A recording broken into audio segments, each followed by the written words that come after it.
Bonsoir à toutes, bonsoir à tous et bonsoir Ève. Bonsoir. Ève Duchemin, c'est joli comme nom d'ailleurs, je trouve, ça fait un chemin de cinéma, un chemin de documentaire, puisque vous êtes cinéaste. On va parler de votre film, Ève, que vous présentez d'ailleurs au Brief la semaine prochaine, lundi. Je redonnerai la date en fin d'émission.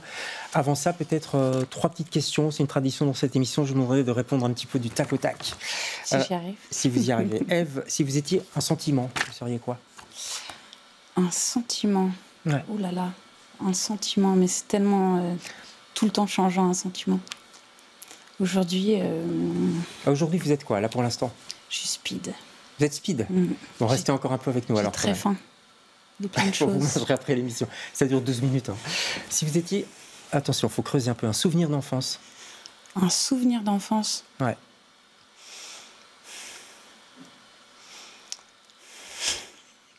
Je vous avais dit que j'étais nulle en impro.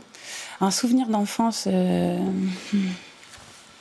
En ce moment, je travaille beaucoup les souvenirs d'enfance puisque j'essaie de faire un film avec mon frère. Ouais. Et je me souviens d'un jour où j'étais hallucinée. J'ai fait je sais pas combien de potions magiques avec des choses étranges. D'accord.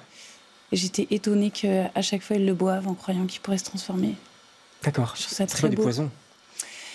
Enfin, si c'était pas terrible. Il en n'est tout pas cas. mort, Ouais, mais en il est tout là, cas, on je peut trouve ça le faire. beau qu'il ait toujours eu l'idée de pouvoir se transformer. Allez, une question plus simple pour terminer. Enfin, j'espère. Si vous étiez un film, une référence de film. Un film. Le film pour vous. Femme sous influence de Ah ouais. Cassavetes. Vous savez que ça revient souvent, ce film. Mais évidemment. Il y a quelque chose de... Voilà, c'est un petit peu le coup de cœur de tout le monde, j'ai l'impression. Femme sous influence, il faut absolument le voir si vous n'avez pas vu. On va parler en tout cas du vôtre qui s'appelle Le Petit Rempart et vous êtes l'invité Ève de LCR ce soir.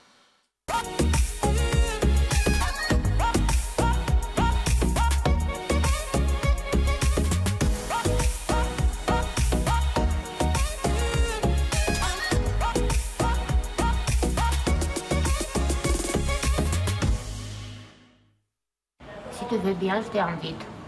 On va boire un café. Même restaurant, si tu veux. Qu'est-ce que tu veux manger? Des huîtres avec un bon vin blanc, comme entrée. Oui, après.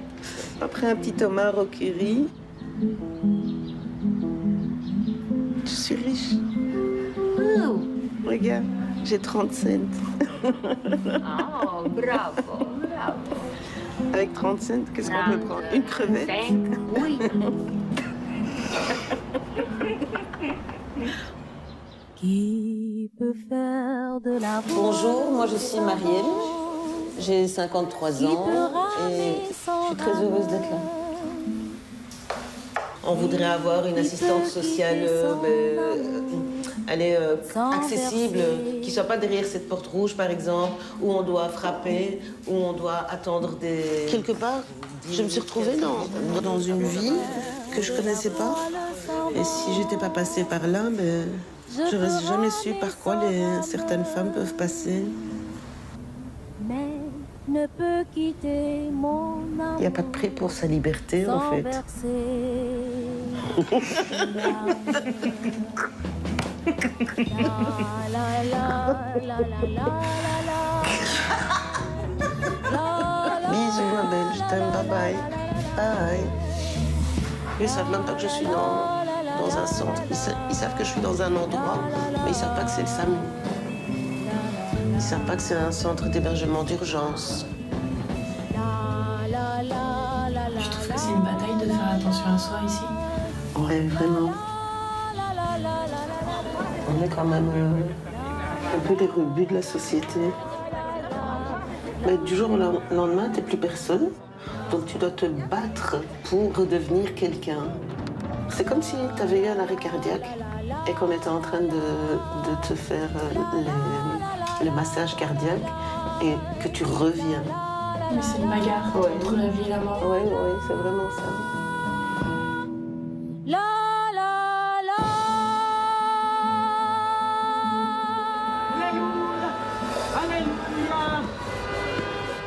Voilà, bande-annonce de Petit Rempart, un documentaire de Ève Duchemin.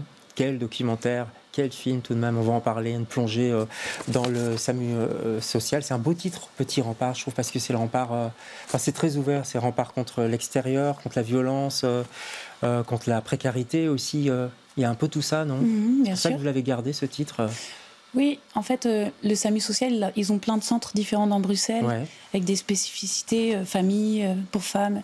Et ce centre s'appelle le Petit Rempart. Donc, quand les femmes elles appellent au Petit Rempart. On dit, vous pouvez venir au Petit Rempart. D'accord. Donc, c'est quand même un espèce de lieu de sauvegarde de toutes ces femmes qui sont dans la rue, en train de courir, qui ont besoin d'être protégées derrière ces hauts murs.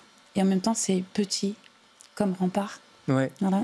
C'est petit, chaleureux, avec ses horaires aussi. Hein. Il y a un côté strict, mais c'est normal, on va en parler. C'est le quotidien d'un SAMU. On est dans du documentaire. Ouais. On suit surtout Mariem. On en suit d'autres aussi, mais Mariem, 53 ans. Et quand je dis on la suit, c'est surtout vous qui la suivez et nous, derrière vous.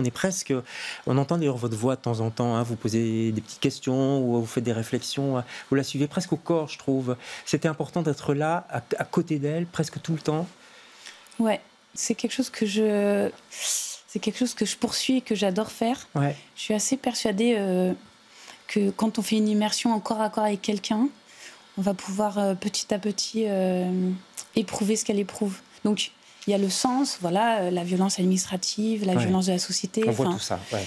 Et en même temps, être dans son corps, qu'est-ce que ça veut dire dormir dans un dortoir avec 5 femmes et qu'il y a un turnover permanent, la fatigue qui s'accumule, les joies, les rires, les rêves de bouffe. Enfin voilà, c'est de s'identifier, donc pouvoir prendre la place. Pour moi, c'est la manière d'ouvrir les imaginaires. Ouais, mais encore faut-il qu'elle accepte, parce qu'un acteur, une actrice, c'est leur métier, ils acceptent, mais quand c'est quelqu'un dont c'est pas le métier, comment vous avez fait pour la persuader de cette façon de tourner, déjà qu'elle soit dans un film? En fait, Mariem, c'est une femme étonnante. Ah oui, ça, on peut le dire. En fait, quand je l'ai rencontrée, elle m'a immédiatement bouleversée.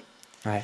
Et un visage déjà incroyable. Je la trouve merveilleuse, merveilleusement douce, bienveillante, étonnante.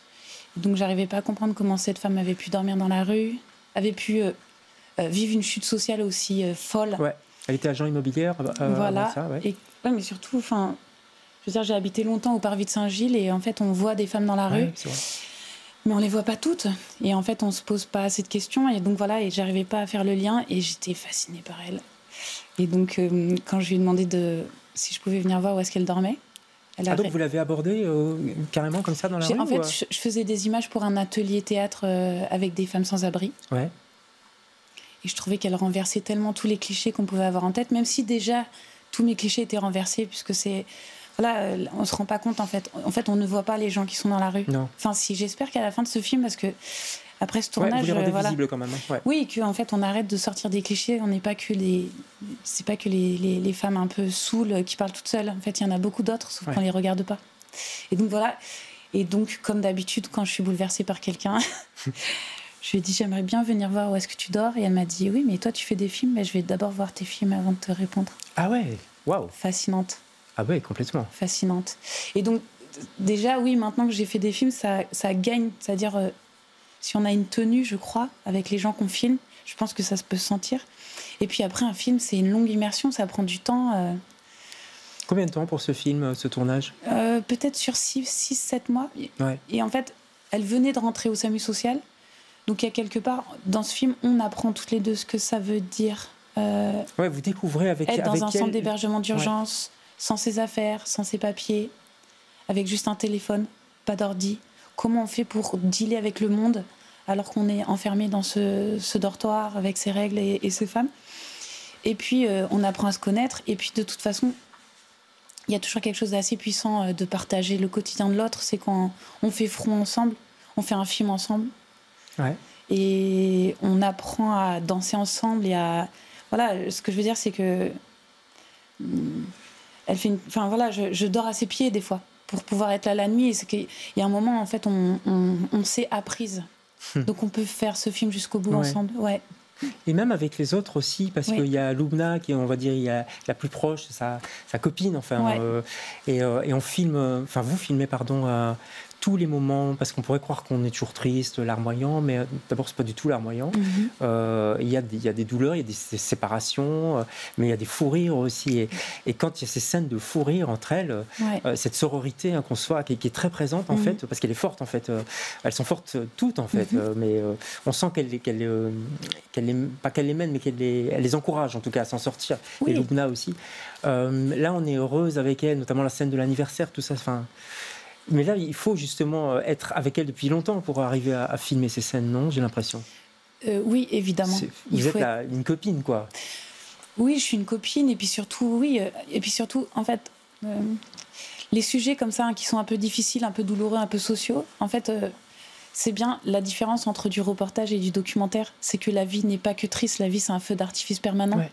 Et donc évidemment, elles essuient des choses très dures, des violences administratives, des violences masculines, elles s'échangent leurs douleurs, leurs pleurs, mais elles s'échangent leurs recettes de cuisine, leur envie de trouver un mec. Elles se maquillent. Évidemment. Ouais. Et elles font la fête, et elles font n'importe quoi, elles transgressent les règles, même devant la caméra, elles disaient c'est pas grave, le film il sortira dans 2 ans. Il est interdit de manger dans les chambres. Pourtant, et le gâteau d'anniversaire est magnifique. Mais voilà, enfin, en fait, je pense que quand on est dans des moments aussi difficiles de la vie et aussi douloureux, je veux dire, il faut être dans l'ode à la vie permanente. Il y a les violences administratives, comme vous l'avez dit, la violence de la rue, il y a aussi les violences conjugales, les violences des hommes qui sont là, elles en parlent de temps en temps. On ne rentre pas trop dans les détails, c'est pas le sujet du film, j'ai l'impression. On sait qu'il s'est passé des choses pour ces femmes, leur ex, etc. On les évoque, mais on rentre pas dans les détails. C'est pas un film qui veut expliquer, en fait, c'est pas le but. J'ai l'impression. En fait, c'est pas un film didactique, puisque moi, je trouve ça beau d'éprouver avec quelqu'un ce qu'elle est en train de traverser, parce que c'est un monde qu'elle ne connaissait pas, elle ne savait même pas que le SAMU social existait. Ouais, c'est vrai. Et elle doit comprendre dans ce lieu en retrait du monde quelle va être la suite de sa vie.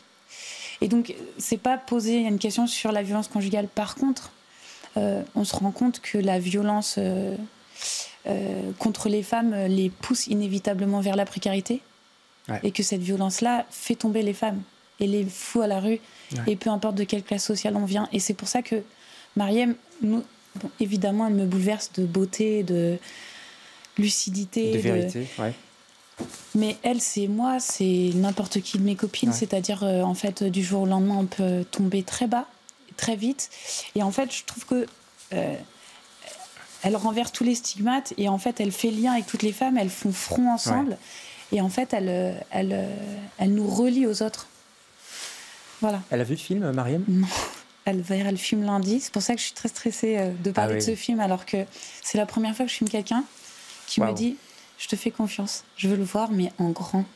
Ça va être particulier quand la lumière va revenir dans la salle. J'ai très peur. Vous allez tout de suite la regarder, non? Peut-être qu'elle sera plus là. J'espère que c'est une déclaration d'amour de tout le temps qu'elle m'a donné. J'ai l'impression. Parce que c'est pas évidemment c'est pas évident de se montrer dans tous ces états-là, même si elle a toujours gardé un grand calme, une grande. C'est magnifique, ça s'appelle Petit Rempart. Alors ça sort au Brief, le festival de cinéma belge qui va sortir là bientôt, enfin belge, international, mais à Bruxelles, ce sera au Palace. La projection, c'est au Palace, oui. À 18h30. 18h30, donc Palace, 18h30. Sinon, ça sort en salle à l'automne prochain. On vous en reparlera de toute façon. Merci beaucoup. Merci beaucoup. D'être passé chez nous. C'est un très beau film. On se retrouve, nous, lundi prochain. Passez un bon week-end. Bonsoir.